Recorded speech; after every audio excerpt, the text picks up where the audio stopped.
If you want to know why you do what you do, why change is so hard, how you can change, read this book. Read this book. I'm just getting to know myself a little bit better as a reader and what's worth my time and energy and maybe what's just not. I trust myself.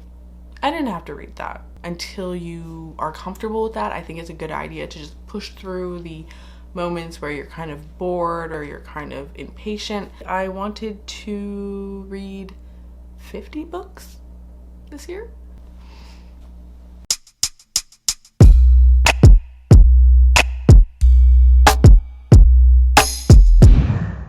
Why?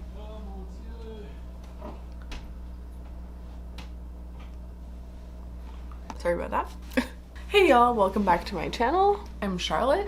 Thank you so much for watching, for being here with me, hanging out with me. So did I do it? Did I achieve my goal? Well, I can confidently say that I sort of did. I achieved my goal. I did set a goal. I'll insert the original video for my 2019 reading goals, but basically I wanted to read 50 books this year. I have so far read 57 books, but two caveats to that. It is currently December 18th, almost December 19th, and I know I'm gonna at least finish a couple more books. And also, some of these are some DNFs, did not finish. So let me just quickly see what I did not DNF. I think there's just 3. Okay. There's just 3 DNFs. So I guess technically that would bring me down to 54 completed books. And those 3 books, I mean, one of them I'd read like half of it, and that was The Push, A Climber's Journey of Endurance, Risk, and Going Beyond Limits by Tommy Caldwell. And interestingly enough, in my assessment for the year, it's also, out of all the books I read, the most highly rated book. So now I'm like, should I have finished reading it? The reason I put it down is it wasn't bad at all, and it isn't the kind of genre I like, but it just wasn't enough for me at the time, or it wasn't the right book for me at the time, and it's not something I can keep. Obviously, it's from the library, so I just decided, you know what, I'm not going to fight this feeling. I have so many other books I want to read, and that is one of the things that I have learned this year, and that's that I trust myself to be able to get into a book. So like, I don't need to finish the book if it's not going to be useful to me. So I think that to start off with, when you're having a hard time getting into a book, you're having a hard time getting used to just having that habit of reading and, you know, completing books and everything. Until you are comfortable with that, I think it's a good idea to just push through the moments where you're kind of bored or not interested or you're kind of impatient. But at this point, like, I've gotten through a lot of books, and a lot of those books were books that I'm like, I didn't have to read that. So I'm just getting to know myself a little bit better as a reader and what's worth my time and energy and maybe what's just not, at least not for now. That was a cool thing to learn this year through this challenge, and I'm going to revise this. We'll see. I'm gonna see in another video when I'm talking about my 2020 reading goals, but I do think I want to have some specific reading goals, like in terms of maybe trying different genres or trying certain authors, you know, more specific reading goals than just a total, which makes sense because last year was the first time that I was really setting a reading goal. So I started with just a number to achieve. This year, I'm just, like I said, I've gotten to know myself a little bit better through this very conscious reading journey.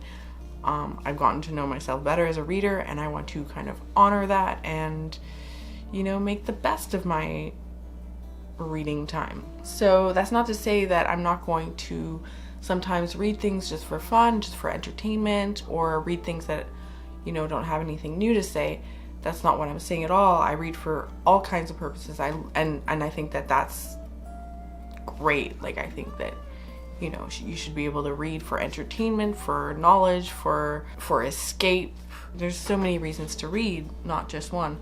And reading should be fun, which sometimes you want something that's more serious, sometimes you want something more in depth, heavier, and sometimes you need something to really just kind of get out of your head, get out of your life. So in my little like Goodreads reading sort of overview, it tells me that I read, and of course this is going to be a little bit skewed, right, because of those 3 DNFs. But we can just, take that into consideration. So it says that I read 16,728 pages. Wow, okay.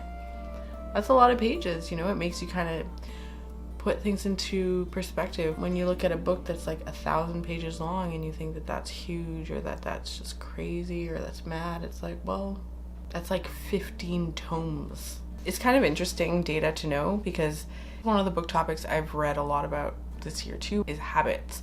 I've read at least, 2 or 3 books on habit shaping and habit tracking and habit forming and all of that.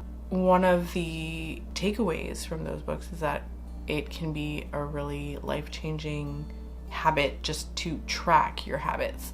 So yeah, I find it really interesting to just see that, like, you can read thousands of pages in a year. Obviously, the same goes with like writing, I am wanting to set some creative goals this year. Not sure if I'm going to share them yet or not. We'll see. But I do think it's important to track your progress and track every small little win, because everything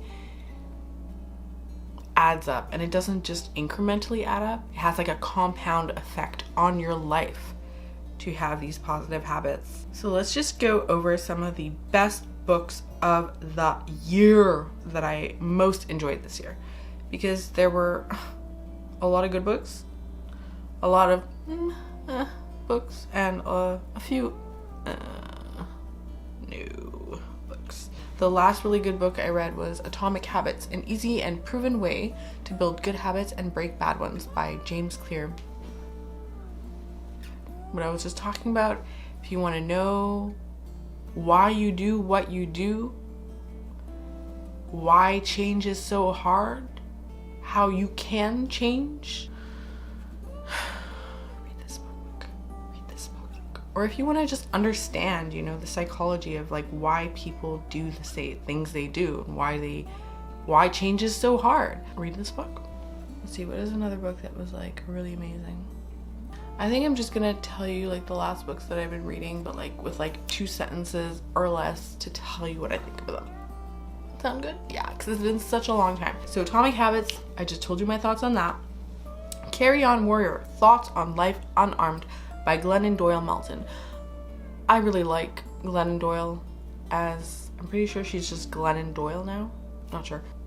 I really like her writing. And what's really interesting is that she is Christian and she talks about God a lot, and I'm not Christian, but I'm not religious in any way, but it still vibes with me. I still understand what she's talking about. So yeah, so when she talks about God, she's not talking about her own God. She's talking about something that's much more universal, much more, you can call it life itself. I also read You Can't Touch My Hair and Other Things I Still Have to Explain. This is written by Phoebe Robinson. This was such a good read. Phoebe Robinson is a really funny writer, which shouldn't be a surprise. She is a comedian. I thought this was great. I gave it 4 stars, I believe. Yeah.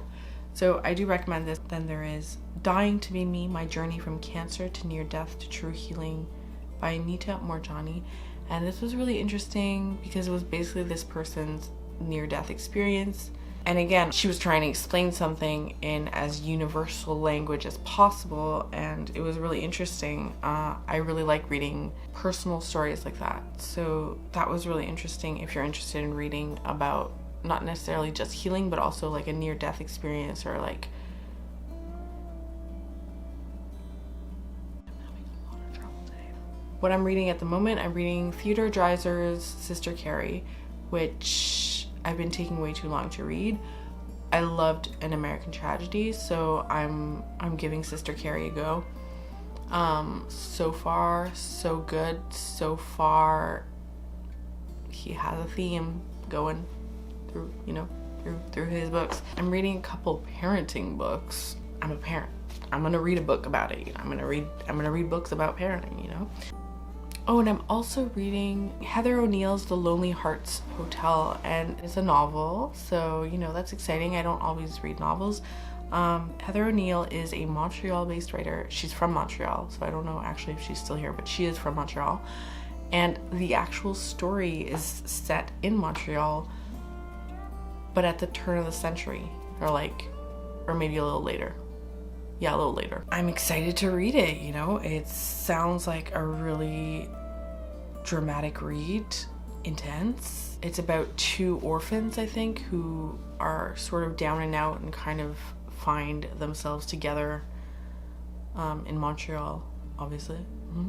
But it's pretty hardcore. Like in the beginning, I think the very first page, there's a mention of rape on the very first page, which might be kind of jarring, but it actually kind of makes sense in the book so far.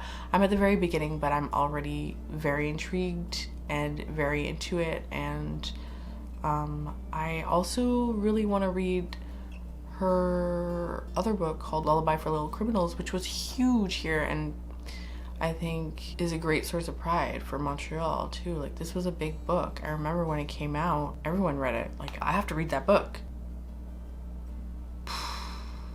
I will be doing a video where I present my 2020 reading goals. Thank you so much for watching. Please let me know down below what you're reading right now. If you've read anything that I'm currently reading or have read, I'd love to hear your thoughts. Also, if you want to know how I got this eye look right here, you can check out my BoxyCharm BoxyLuxe unboxing. Thank you so much for watching. Bye.